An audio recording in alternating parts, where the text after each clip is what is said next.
WHO द्वारा कुमारी मानसी यादव को प्रसारित पत्र देकर किया गया सम्मानित। थाना शिकोहाबाद क्षेत्र अंतर्गत शंभू नगर की मानसी यादव पुत्री देवेश यादव को डब्ल्यूएचओ द्वारा प्रसारित पत्र देकर किया गया सम्मानित। सम्मान पत्र मिलते ही परिवारजनों में दौड़ी खुशी की लहर। मानसी के घर वालों का खुशी का ठिकाना नहीं रहा।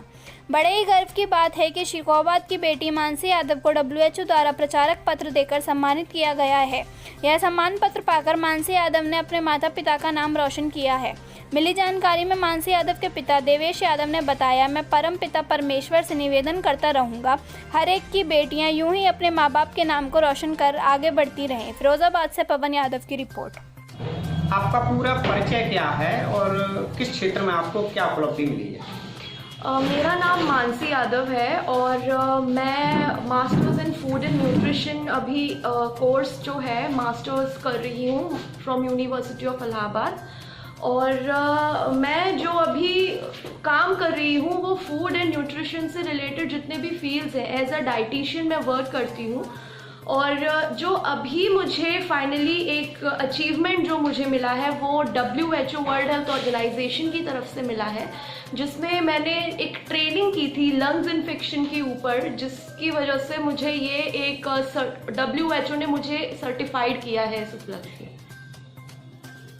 अच्छा, शिकोहाबाद के लिए आप क्या कहना चाहेंगे? लोग इसका पालन नहीं करते सोशल डिस्टेंस का, और ये किस तरह फैलता है, इसके रोकथाम का कोई उपाय है? देखिए, कोविड-19 मैं ये बात करूँ तो ये क्राउन वायरस के नेम से जाना जाता है। ये सबसे पहले चाइना में डेवलप हुआ था। और जो रही बात आपकी फैलता कैसे है, तो सबसे पहले मैं आप जितने भी शिकोहाबाद में नहीं पूरे विश्व में ही फैल रहा है, तो मैं लोगों की जानकारी के लिए बताना चाहूँगी, कोरोना वायरस ही नहीं, चाहे कोई भी नया वायरस आ जाए, चाहे कोई पुराना वायरस आ जाए, वो सब जो होते हैं वो कम्युनिकेबल होते हैं। अगर एक इंसान को है तो दूसरे इंसान में भी लक्षण और दूसरे इंसान को भी उस वायरस से बीमारी होने के सारे चांसेस हैं। लेकिन अभी क्या बात है, हमारे पास ये वायरस नया है और दूसरी बात ये कि हमारे पास इसका इलाज नहीं है। तो जब तक इलाज नहीं है तब तक हमको जितने भी सिम्टम्स हैं, हाइजीन मेंटेन करना, सोशल डिस्टेंसिंग मेंटेन करना। सोशल डिस्टेंसिंग क्यों ज़रूरी है? इसीलिए ज़रूरी है, क्यों बोलते हैं, क्यों सरकार, क्यों WHO, क्यों जितने भी बड़े ऑर्गेनाइजेशंस हैं वो हमें क्यों गाइडलाइंस दे रहे हैं कि हमें सोशल डिस्टेंसिंग मेंटेन करनी है। देखिए, वायरस क्या होता है ना, वायरस का काम होता है कम्युनिकेबल डिसीजेस को बढ़ावा देना।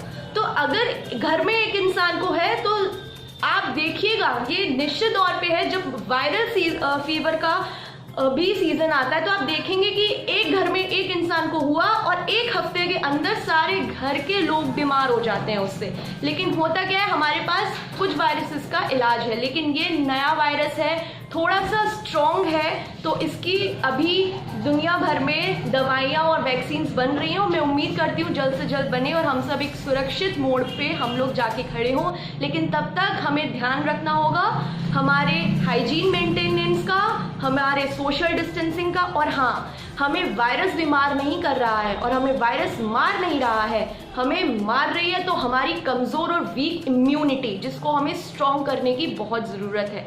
तो जितने भी आयुष, मिनिस्ट्री ऑफ आयुष ने जितनी भी गाइडलाइंस दी हैं, जो हमारे घरों में चीज़ें मिल जाती हैं, उनको यूज़ करते हुए हमें अपनी इम्यूनिटी को रोज़मर्रे में वो चीज़ें यूज़ करनी है और हमें हमारी इम्यूनिटी को स्ट्रॉन्ग करना है। आप देख रहे होंगे आंकड़े, जैसे दिल्ली में सबसे ज़्यादा, वो एक ऐसी टेरिटरी है पूरे इंडिया में जहाँ सबसे ज़्यादा रिकवरी रेट पाया गया है, सबसे ज़्यादा परसेंटेज है। क्यों? क्योंकि लोग वहाँ ध्यान दे रहे हैं, अपने सोशल डिस्टेंसिंग का सारे गाइडलाइंस फॉलो कर रहे हैं और इम्यूनिटी का स्ट्रॉन्ग बनाने में वो लोग ध्यान दे रहे हैं। तो हमें अभी इम्यूनिटी को स्ट्रॉन्ग बनाने पे ध्यान देना और सारी गाइडलाइंस को फॉलो करना है।